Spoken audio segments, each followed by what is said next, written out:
ఎదుటివాడికి నువ్వు చేసింది ఖచ్చితంగా అది ఒక రోజు నువ్వు కూడా అనుభవించాలి. ఏడిపించావా? అయితే ఖచ్చితంగా ఒక రోజు నువ్వు కూడా ఏడుస్తావు. ఒకరిని అవమానపరిచావా? అయితే ఖచ్చితంగా ఒక రోజు నువ్వు కూడా అవమానించబడతావు. అయితే ఒకరిని నిందించావా? నువ్వు ఖచ్చితంగా ఏదో ఒక రోజు నువ్వు కూడా నిందించబడక తప్పదు. ఎందుకంటే నువ్వు విత్తేది చెడు.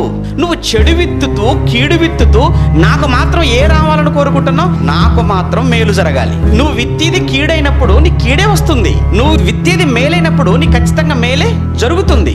ఒక్కసారి ఈ కోణంలో మనం ఆలోచించినప్పుడు మనమేమో అంతా కూడా కీడు చేసుకుంటూ వెళ్ళిపోతూ చెడు చేసుకుంటూ వెళ్ళిపోతూ దేవుడు మాత్రం మనకు అన్ని విధాల మేలే చెయ్యాలి, దేవుడు నన్ను అన్ని విధాలుగా ఆశీర్వదించాలి, దేవుడు నాకు ఏ లోటు చేయకూడదు అని మనం ఆశపడటంలో ఏమైనా న్యాయం ఉందంటారు? ఒక్కసారి మీరు ఆలోచించండి.